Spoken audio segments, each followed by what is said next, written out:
السلام علیکم ورحمۃ اللہ وبرکاتہ۔ اعوذ باللہ من الشیطان الرجیم، بسم اللہ الرحمن الرحیم۔ اذ تسعدون ولا تلوون على احد والرسول يدعوكم في اخراكم فاصابكم غما بغم لكي لا تحزنوا على ما فاتكم ولا ما اصابكم والله خبير بما تعملون۔ اور وہ وقت بھی یاد کرنے کے لائق ہے جب تم لوگ بھاگے جا رہے تھے اور پیچھے مڑ کر کے کسی کو دیکھ نہیں رہے تھے، اور رسول تم لوگوں کے پیچھے سے پکار رہے تھے، پس ہم نے تم کو غم پر غم دیا تاکہ تم لوگ یہ سبق حاصل کرو کہ جو کچھ تمہارے ہاتھ سے نکل جائے یا جو مصیبت تمہارے اوپر نازل ہو اس پر تم غم نہ کرو، اور اللہ تبارک و تعالیٰ تمہارے اعمال سے بالکل باخبر ہے۔ معزز سامعین کرام، سورہ آل عمران سورہ نمبر 3 اور اسی صورت سے ابھی آپ کے سامنے آیت نمبر 153 یعنی 153 نمبر کی آیت کریمہ تلاوت کی گئی، اور آیت کریمہ کا ترجمہ بھی آپ کے سامنے پیش کیا گیا۔ اللہ تبارک و تعالیٰ نے آیت کریمہ میں جنگ احد کے ایک موقع کے بارے میں بیان فرمایا ہے کہ جب کفار و مشرکین نے مسلمانوں کے اوپر ہجوم کر دیا، جب مسلمان چاروں طرف سے گھر گئے اور یک بارگی سے ان کے اوپر حملہ شروع ہوا تو مسلمان بھاگ کھڑے ہوئے خوف اور دہشت کرتے ہوئے، اور بھاگ کر کے پہاڑ کی چوٹی پہ چڑھ گئے۔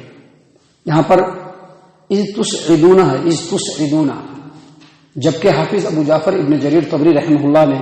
تفسیر الطبری کے اندر امام قتادہ اور دیگر اماموں کے بارے میں بتلایا ہے کہ انہوں نے یہاں پر اذ تسعدون کے بجائے اذ تسعدون پڑھا ہے، اذ تسعدون۔ اس کا مطلب یہ ہے کہ تم لوگ بھاگ کر کے پہاڑ پہ چڑھ گئے۔ معزز سامعین کرام، اللہ تبارک و تعالیٰ نے یہاں پر بیان فرمایا ہے کہ اس وقت کو یاد کرو کہ جب تم لوگوں کے اوپر یک بارگی میں حملہ ہوا تو تم لوگ بھاگ کھڑے ہوئے، ولا تلوون علی احد، اور ڈر کے مارے، خوف و دہشت کے مارے تم لوگ پیچھے مڑ کر کے نہیں دیکھتے تھے، اتنی تیزی سے بھاگ رہے تھے کہ پیچھے مڑ کر کے نہیں دیکھتے تھے۔ اللہ تبارک و تعالیٰ نے آگے فرمایا والرسول یدعوکم فی اخراکم، اور رسول تمہارے پیچھے سے تم کو پکار رہے تھے، یعنی تم لوگ ایسا بھاگے کہ رسول اللہ صلی اللہ علیہ وسلم کو بھی پیچھے چھوڑ دیے، اور آپ صلی اللہ علیہ وسلم پیچھے سے پکار رہے ہیں لوٹو، دشمنوں سے ڈرو نہیں، دشمنوں کے اوپر آ کر کے حملہ کرو۔ معزز سامعین کرام، حافظ ابو جعفر ابن جریر طبری رحمہ اللہ نے تفسیر الطبری کے اندر اس آیت کریمہ کی تفسیر میں امام سدی کی تفسیر کو بیان فرمایا کہ اس وقت کو یاد کرو کہ جب دشمنوں نے تم لوگوں کے اوپر یکبارگی میں حملہ کیا تو تم لوگ ڈر کے مارے ایسے بھاگ کھڑے ہوئے کہ تم لوگوں نے رسول اللہ صلی اللہ علیہ وسلم کو ہی پیچھے چھوڑ دیا، اور رسول اللہ صلی اللہ علیہ وسلم پیچھے سے تم لوگوں کو پکار رہے ہیں، الیہ عباد اللہ انی رسول اللہ، بندو اے اللہ کے بندو کہاں بھاگ رہے ہو، میں یہاں پر اللہ کا رسول ہوں، تم لوگ بھاگو نہیں، آؤ۔ معزز سامعین کرام، اللہ تبارک و تعالیٰ نے آگے فرمایا فَأَصَابَكُمْ غَمًّا بِغَمٍّ لِكَيْ لَا تَحْزَنُوا عَلَى مَا فَاتَكُمْ وَلَا مَا أَصَابَكُمْ، یعنی جب اس طرح کے حالات بنے تو اللہ تبارک و تعالیٰ نے تم کو غم پہ غم دیا، غم پہ غم دیا۔ یہاں پر غم پہ غم دیا مطلب کیا ہے؟ ایک غم کے بدلے میں دوسرا غم دیا، مطلب یہ کہ تم لوگوں نے نبی صلی اللہ علیہ وسلم کی نافرمانی کر کے رسول اللہ صلی اللہ علیہ وسلم کو تکلیف پہنچائی تو ٹیمپروری شکست دے کر کے ہم نے تم لوگوں کو تکلیف پہنچایا۔ اس کا دوسرا مطلب یہ ہے کہ کئی غم دیے، یعنی جنگ احد میں مسلمانوں کو کئی غم ملے۔ پہلا غم یہ ملا کہ 1000 کا لشکر تھا جو میدان جنگ میں آیا تھا، لیکن عبداللہ بن ابی نے 300 لوگوں کو نکال کر کے وہاں سے واپس کر دیا اور صرف 700 لوگ رہ گئے، یہ ایک غم تھا۔ دوسرا غم یہ تھا کہ عین جنگ کے دوران مسلمان جبکہ فتح حاصل کر رہے تھے، اچانک وہ فتح شکست میں بدل گئی، یہ دوسرا غم تھا۔ تیسرا غم یہ تھا کہ بہت سارے مسلمان شہید ہو گئے، یہ شہیدوں کا غم۔ چوتھی بات یہ کہ بہت سارے مسلمان زخمی ہو گئے، زخمیوں کا غم۔ اور ان تمام غموں میں سب سے بڑا غم یہ تھا کہ جب عین پریشانی کا عالم تھا اسی وقت لوگوں میں یہ افواہ پھیل گئی کہ محمد عربی صلی اللہ علیہ وسلم شہید ہو گئے۔ تو اللہ تبارک و تعالیٰ نے اسی بات کو یہاں پر بیان فرمایا فَأَصَابَكُمْ غَمًّا بِغَمٍّ، اللہ تبارک و تعالیٰ نے تم کو غم پر غم دیے۔ کیوں غم پر غم دیے؟ لِكَيْ لَا تَأْسَوْا عَلَى مَا فَاتَكُمْ لِكَيْ لَا تَحْزَنُوا عَلَى مَا فَاتَكُمْ لِكَيْ لَا تحزنوا علی ما فاتکم، تاکہ تم لوگ غم نہ کرو کس چیز کے اوپر؟ جو تم سے کھو گیا ہے، جو تمہارے ہاتھ سے نکل گیا اس کے اوپر غم نہ کرو، جو تمہارے ہاتھ سے نکل گیا اس کے اوپر غم نہ کرو، ولا ما اصابکم، اور جو مصیبت پہنچی ہے اس کے اوپر بھی غم نہ کرو۔ معزز سامعین کرام، یہاں پر اللہ تبارک و تعالیٰ نے مسلمانوں کو ان کی زندگی کے اندر اگر کوئی مسئلے مسائل بنتے ہیں تو وہاں پر کیسے ثابت قدم رہنا ہے اس کا ایک ضابطہ اور طریقہ بتلایا ہے۔ اللہ تبارک و تعالیٰ نے یہ بتلایا یہاں پر کہ کسی بھی مسلمان کو یا کسی بھی انسان کو کوئی مصیبت پہنچتی ہے، کوئی تکلیف پہنچتی ہے، اس کا علم اللہ تبارک و تعالیٰ کو پہلے سے ہوتا ہے۔ کوئی بھی مصیبت پہنچتی ہے، کوئی بھی تکلیف پہنچتی ہے، اللہ تبارک و تعالیٰ کی مرضی کے بغیر نہیں پہنچتی ہے۔ لہذا مسلمانوں کو چاہیے کہ جب کوئی پریشانی کا معاملہ ہو، کوئی مصیبت کا معاملہ ہو، کوئی تکلیف کا معاملہ ہو، تو مسلمانوں کو یہ چاہیے کہ وہ اللہ تبارک و تعالیٰ سے لو لگائے، اللہ تبارک و تعالیٰ کی اطاعت و فرما برداری میں لگ جائے، خوب آگے بڑھ کر کے اللہ تبارک و تعالیٰ کی اطاعت و فرما برداری میں لگے، اللہ تبارک و تعالیٰ سے لو لگائے، کیونکہ جب اللہ تبارک و تعالیٰ سے لو لگائے گا تو اللہ تبارک و تعالیٰ اس پریشانی کو دور کر دے گا۔ یہاں پر یہ بھی بتلایا گیا ہے کہ ایک مسلمان چاہے اس کے اوپر کتنی ہی مصیبت کیوں نہ پہنچے، وہ ہر حال میں معتدل ہوتا ہے۔ اللہ تبارک و تعالیٰ نے قرآن کریم کے اندر دوسری جگہ پہ سورہ حدید آیت نمبر 23 میں اسی اصول کو ذرا تفصیل سے بتلایا ہے۔ اللہ تبارک و تعالیٰ نے فرمایا لِكَيْ لَا تَأْسَوْا عَلَى مَا فَاتَكُمْ وَلَا تَفْرَحُوا بِمَا آتَاكُمْ۔ ایک ایمان والے کی شان یہ ہے کہ اے مسلمانوں، جو بھی تم پر مصیبت پہنچتی ہے وہ اس لیے پہنچتی ہے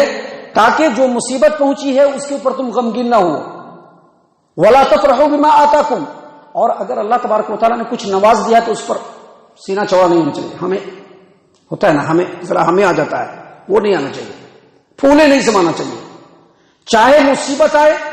چاہے اللہ تبارک و تعالیٰ خوشحالی دے، ایک ایمان والا، اس کے ایمان کا تقاضا یہ ہے کہ وہ ہمیشہ معتدل رہتا ہے، وہ ہمیشہ معتدل رہتا ہے۔ یہی بات اللہ تبارک و تعالیٰ نے آیت کریمہ کے اندر بیان فرمایا ہے کہ چاہے کتنی بھی مصیبت کیوں نہ آ جائے، اللہ تبارک و تعالیٰ کے دامن کو تھام لو۔ سب سے بڑا مسئلہ مسلمانوں کے ساتھ یہی ہے، ابھی غم پہ غم مل رہے ہیں، پریشانی پہ پریشانی مل رہی ہے، لیکن مسلمانوں کی حالات ابھی بھی سدھرنے کے لیے ریڈی نہیں ہے۔ آج بھی مسلمان اپنے نفس پرستی میں ہی پڑا ہوا ہے، آج بھی مسلمان اپنی جسم پرستی میں ہی پڑا ہوا ہے، اپنے سماج پرستی میں ہی پڑا ہوا ہے، قوم پرستی میں ہی پڑا ہوا ہے۔ مسلمانوں کو آج کے ڈیٹ میں اتنی مصیبت پہنچنے کے بعد بھی اللہ تبارک و تعالیٰ سے لو لگانے کے لیے مسلمان تیار نہیں۔ آپ صرف اس مسجد کو چھوڑ دیجئے، آپ اس شہر کے مسجدوں کو آپ جا کر کے دیکھ لیجئے، اس شہر میں بھی نہیں، اس شہر کے علاوہ جو دوسری شہریں ہیں اس میں اس وقت جا کر کے مسجد کو دیکھ لیجئے، پورے بھارت میں جا کر کے آپ مسجدوں کو دیکھ لیجئے، فجر میں مسلمانوں کی نیند نہیں ٹوٹتی ہے، کیونکہ نیند ٹوٹنا بڑا مشکل ہوتا ہے، نیند ٹوٹنا بڑا مشکل ہے۔ نیند اتنی پیاری ہے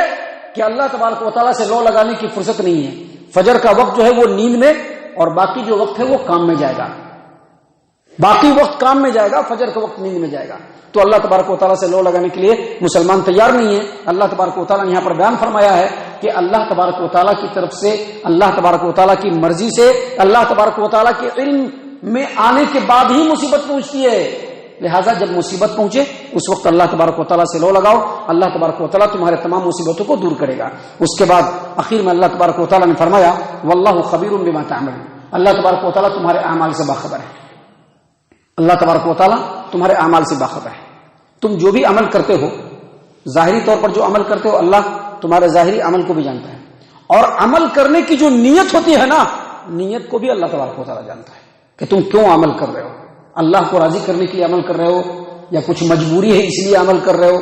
یا لوگوں کو دکھانے کے لیے عمل کر رہے ہو، اللہ تبارک و تعالیٰ اس کو بھی خوب خوب جانتا ہے۔ اسی بات کو اللہ نے فرمایا واللہ خبیر بما تعملون، اور اللہ تبارک و تعالیٰ تمہارے اعمال سے خوب خوب باخبر ہے۔ اللہ تبارک و تعالیٰ سے دعا ہے کہ اللہ تعالیٰ ہم تمام کو ان تمام باتوں کے اوپر خوب خوب غور و فکر اور تدبر کرنے کی توفیق عنایت فرمائے۔ اللہ تبارک و تعالیٰ ہم تمام کو صحیح معنوں میں پکا سچا مومن مسلمان بنائے، اللہ اور اس کے رسول صلی اللہ علیہ وسلم کی اطاعت و فرما برداری کرنے والا بنائے، صحابہ کرام رضی اللہ عنہم کے طریقے پر چلنے والا بنائے، جنت الفردوس میں جگہ عطا فرمائے۔ اے اللہ ہم تمام کو جہنم سے پناہ دے، اے رب العالمین ہم تمام کو جہنم سے پناہ دے، اے مالک الملک ہم تمام کو جہنم سے پناہ دے، آمین یا رب العالمین وما علینا الا البلاغ المبین.